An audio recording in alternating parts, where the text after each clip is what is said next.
Hello and welcome to the Watering Hole. Thanks for checking out this clip. Don't forget to like and subscribe because that'll make the baby Jesus cry, and I know how much you guys love making the baby Jesus cry.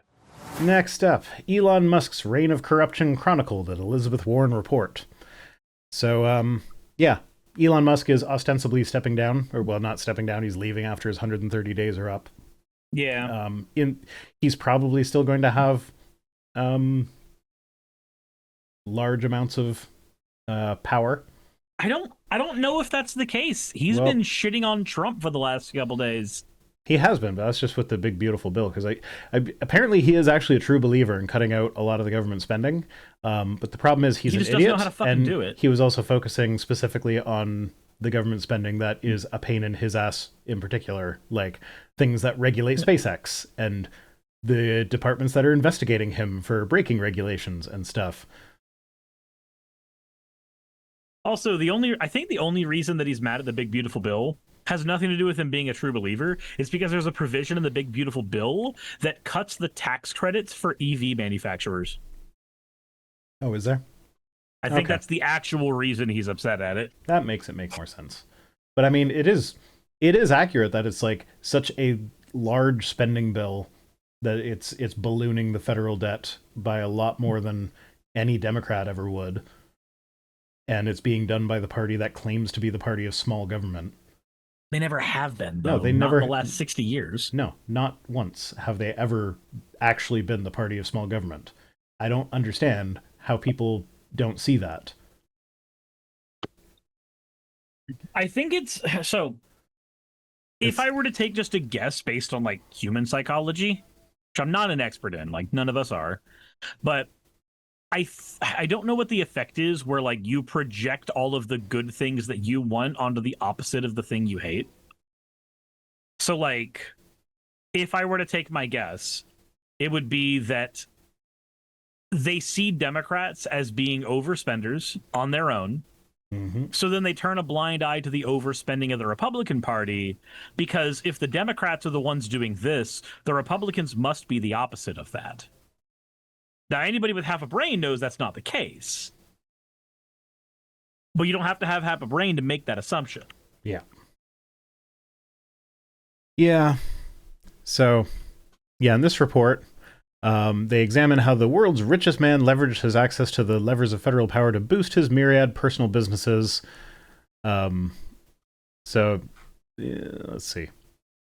So he's been he's there for 130 days, and they decided to mirror that and compiled a list of 130 actions by Musk, his companies, and family members that raise questions about corruption, ethics, and conflicts of interest. Not surprised. Then they say not every action listed represents a violation of federal law, but Musk has violated norms at an astonishing pace. That, to me, strikes very much of Democrat finger wagging. Like, oh, you're violating norms. How dare you violate the norms? It's like, no, there are no norms. The norms are gone. Forget about the norms. Just fucking do what you need to do to stop them. Yeah, sorry, guys. Norm is dead. Yeah. It's hurting the American public, and it's scandalous behavior regardless of whether it subjects him to criminal prosecution. Agreed. So then they point out, like, he's done stuff like use the White House to sell Teslas. There have been at least 20 instances of Musk or DOGE influencing the government to give his companies lucrative contracts. He's shut down investigations into his companies that there were enforcement actions totaling up to $2.4 billion, and he shut down the investigations into those things. Now, side note here, part of the Department of Government Efficiency, part of government efficiency is the efficient collection of revenue.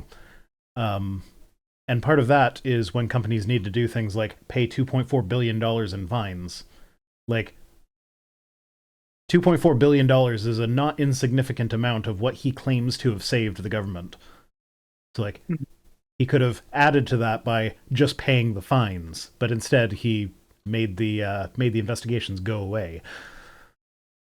He also has hobbled oversight So like he's made it so it's easier for him to greenlight launches, even though his stuff keeps blowing up and causing havoc for like airlines. And apparently he's got a giant pollution factory in Memphis now. Yeah, that doesn't surprise me.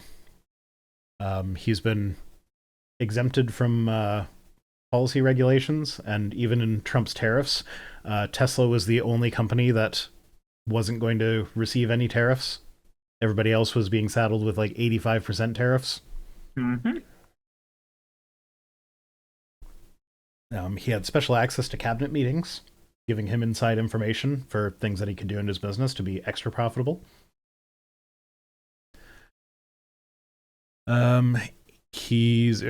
It goes on. Like, we all know all of the stuff that he's doing, and this is all kind of similar It's things. a lot. Oh, maximum transparency. Remember when he said he was going to be maximally transparent? Trump recently announced that DOGE is not going to be subject to FOIA requests. So, like, nothing screams transparency like not answering freedom of information requests. Yeah. Yeah. I'd ask how can one guy be that corrupt, but then I realize it's the money. Like, it's just the money. The culprit is almost always the money. So that brings up an interesting question, human nature wise. It's not about how can one person be that corrupt. It's about if you are corrupt, it's just a matter of how corrupt do you think you can get away with being. He thinks he can get away with being very corrupt. And as a result, he is very corrupt. So it's not that some people are more corrupt than others. It's about how much do you think you can get away with. Now, I'm sure at some stage it does become a matter of degree, because like I will admit I am corrupt enough that sometimes when I'm at the self-checkout at Walmart, if an item doesn't scan on my first try, I just put it in the bag as though it did scan, and I keep going. And then if somebody calls me out on it, I can be like, oops, I thought it did. I have never done that. Yeah. So, like, I'm corrupt enough to do that. But, like, that's, like, I justify that in my brain because, like, Walmart is this multinational, multi-billion-dollar corporation that keeps putting smaller businesses out of business.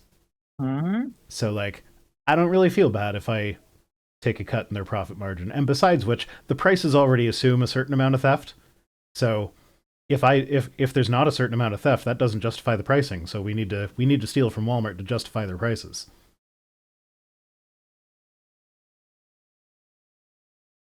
Again, you are going silent when I there's a certain level of like post hoc rationalization happening there. Oh yeah, absolutely. But my point is, like, if you put me in government, I am not going to be corrupt like Musk. You'll be corrupt like Rhino. That is not a matter of degree. Or no, that's not a matter of how much I think I can get away with. Because, like, now I know I could get away with all the stuff that Musk did if I was in the same position as him. Because he's done it. He's proven that you can get away with that. But I wouldn't be able to do that because I'm just not that. I'm not corrupt. Oh, no, don't make me talk about Jonathan Joss. That's too sad. I've already done my video on it, and I'm already had my... Okay, if you want to see about Jonathan Joss, go watch Cirrus's video on it, because no, I don't want. Too much stuff can actually shut down the store, though. So fun fact, companies have used that as an excuse to shut down stores, but usually when it's been looked into, it's not the stores that had the highest theft rates that got shut down. They were just looking to shut down stores anyway, and they used that as their excuse. So, like, on a simplistic level, yes, too much theft can shut a store down. When you are operating at scale, though, that doesn't really happen that much. Yeah.